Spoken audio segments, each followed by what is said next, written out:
Продолжает наш эфир выпуск новостей. В студии Сергей Михедов. Здравствуйте. Коротко о главных темах. Программа в действии. Общая сумма средств, выданных по дальневосточной ипотеке, превысила 100 миллиардов рублей. Проверка знаний. Сегодня в Якутии пишут географический диктант.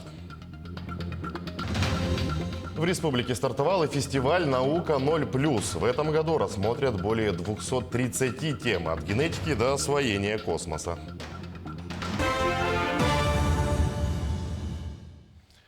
Высокий уровень заболеваемости коронавирусом сохраняется в Якутии. Еще 286 человек заразились ковидом за минувшие сутки, сообщает Оперштаб. Из них 138 в Якутске, 17 человек заболели в Алданском районе, 14 в Мирнинском, по 13 в Нерюнгринском, Алекминском и Хангаласском районах. 12 заболевших обнаружили в Мегино-Кангаласском районе, 11 в Нюрбинском, 7 в Вилюйском районе. Еще в 13 районах от 1 до 6 заражений. Лаборатории региона провели более 4200 исследований на ковид. С 1 февраля в России вступают в силу законы об использовании QR-кодов в общественных местах и транспорте для лиц старше 18 лет. Об этом заявила вице-премьер Татьяна Голикова на брифинге о мерах по борьбе с COVID-19. Снизить напряжение. Понимая, что нашим гражданам нужно дать необходимое время для того, чтобы вакцинироваться и оформить необходимые документы, у кого их нет, законом устанавливается переходный период, и в полном объеме использование сертификатов со всеми составляющими вступит в силу с 1 февраля 2022 года.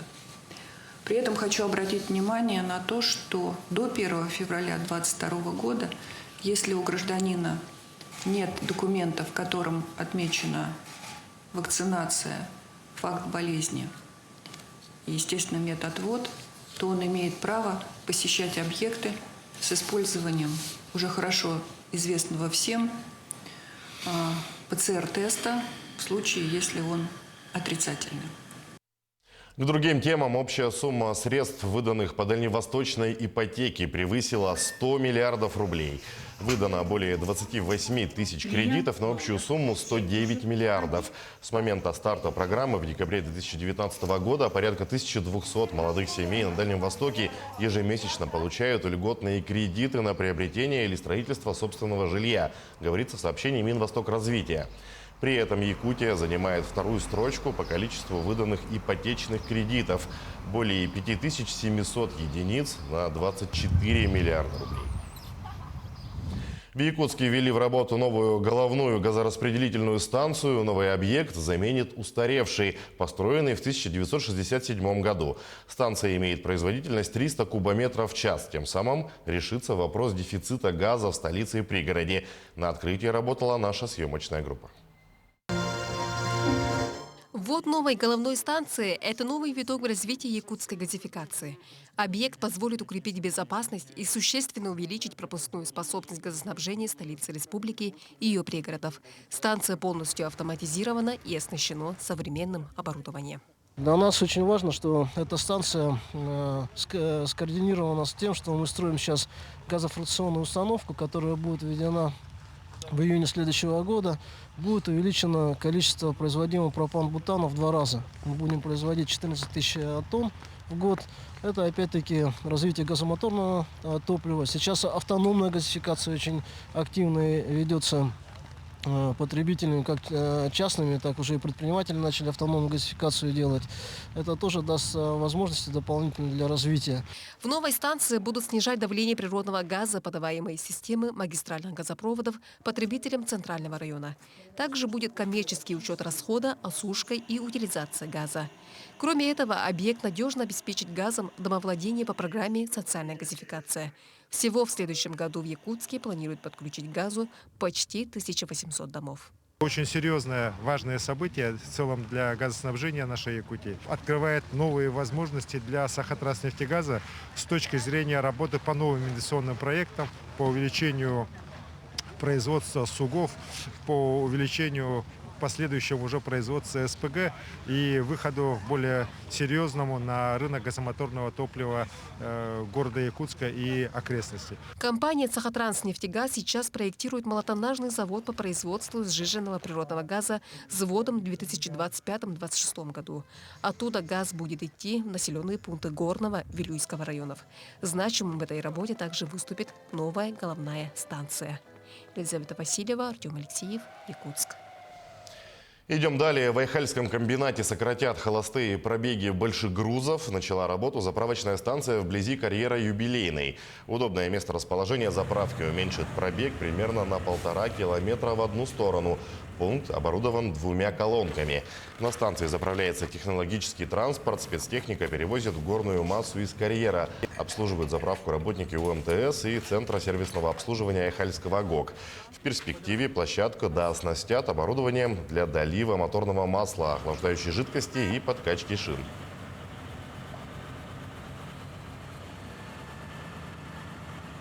Оборудование последних моделей от поставщика поставлено согласно наших технических заданий для работы в районах Крайнего Севера.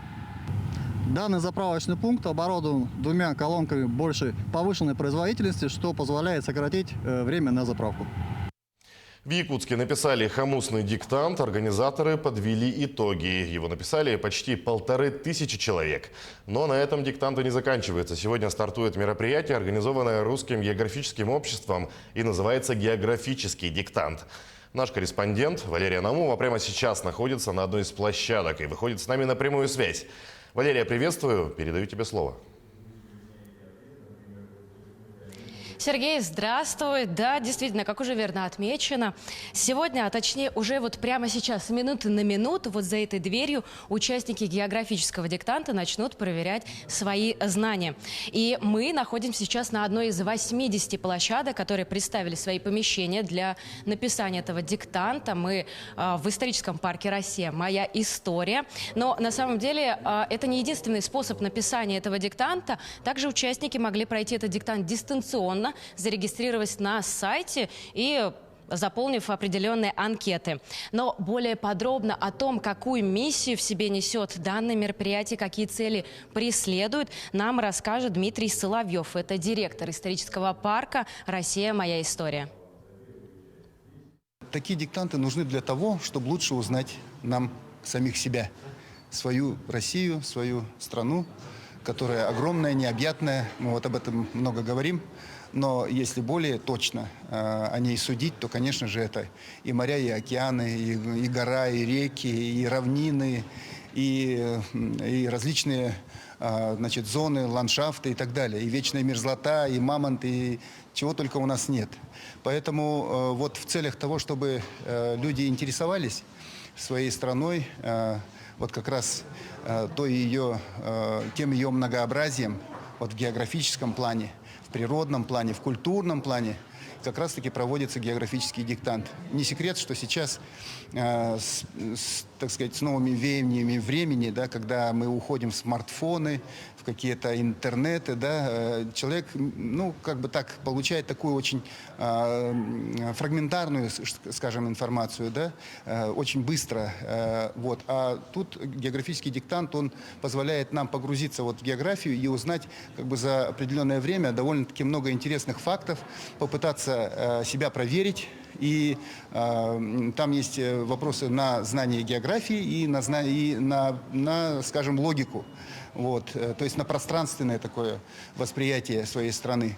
Вот. Географический диктант у нас проводится уже 7-й год. Он стартовал там буквально с 200 площадок по всей стране, на которых приняли участие, ну, там, скажем, несколько тысяч человек.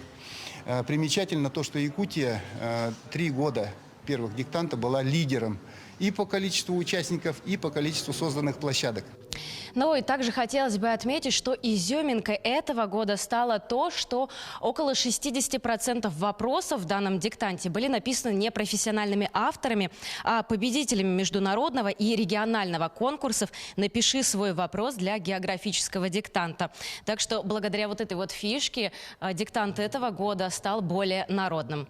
К этому часу у меня вся информация. Сергей. Лера, спасибо. Ну а мы двигаемся дальше. В республике стартовал и фестиваль «Наука 0+,» который пройдет в онлайн-формате. В этом году рассмотрят более 230 тем от генетики до освоения космоса. Подробнее расскажет Надежда Саханская. «Наука 0+,» – всероссийский фестиваль науки, ежегодно проводимый с 2013 года. Главная цель фестиваля – популяризация науки среди аудитории всех возрастов, о чем в частности говорит его слоган «Наука 0+, наука для всех». В научном фестивале нет, там не то, что самый интересный момент, а, наверное, его самая главная цель – это вовлечение молодежи в науку, чтобы наука стала массовой и, наверное, в Якутии выросло то поколение, которое будет двигать науку в будущем в республике. Молодое поколение активно принимает участие в фестивале. Мероприятие проводится в Якутии уже в 9-й раз, и главным оператором выступает Северо-Восточный федеральный университет, в котором 2021 год объявлен годом молодого исследователя. В нашем университете 2021 год объявлен годом молодого исследователя. Это говорит о том, что наш университет уделяет огромное внимание подготовке молодых исследователей, подготовке научных кадров высшей квалификации. И здесь, безусловно, важно, чтобы школьники со школьной скамьи понимали важность и необходимость научных исследований. Рассказать в доступной и интересной форме о последних достижениях науки, а также познакомить с прорывными исследованиями во многих областях – вот задача фестиваля. Принять участие в мероприятии в качестве слушателя может каждый. Науке все возрасты покорны. Именно поэтому фестиваль «Наука 0+,» не имеет возрастных ограничений. К слову, он продлится 3 дня в дистанционном формате, куда может подключиться любой желающий. Здесь каждый найдет себе пищу для ума и темы для вдохновения. Надежда Саханская, Георгий Григорьев, Якутск. Исторический парк «Россия. Моя история» проведет сегодня военно-историческую реконструкцию одного из значимых эпизодов обороны Москвы в годы Великой Отечественной войны. После реконструкции посетителей мероприятия ждет фронтовой обед – гречневая каша с кусочком хлеба, после которого у гостей появится возможность подержать в руках снаряжение и оружие военных лет. Узнать, почему фашисты завидовали красноармейцам и их зимнему обмундированию. Увидеть пищевые новшества Советского Союза, концентраты, таблетки, каш и супов. Вход на мероприятие бесплатный. Лучшую якутскую команду молодых волонтеров определили на первом молодежном марафоне «Волонтерство как смысл жизни» в IT-парке. В марафоне приняли участие 50 активистов в составе 5 команд.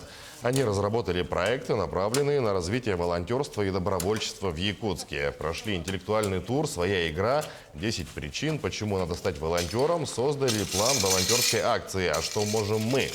Так, лучшей стала команда «Факультет волонтеров». Второе место заняла «High Five», третье – «Волонтеры галактики». Победителю и призерам вручили подарочные сертификаты. Тем временем оргкомитет Всероссийского школьного конкурса «Смотри, это Россия» продлил сроки приема видеороликов до 21 ноября. Напомним, команды-участники должны записать видео, слайд-шоу, рассказ о легендах своего родного края и адресовать его другим участникам. 25 ноября на сайте конкурса начнется открытое голосование, которое определит 6 победителей в различных возрастных категориях и номинациях. Главный приз – смартфоны каждому участнику команды победителя. К этому часу это все новости. Оставайтесь с нами.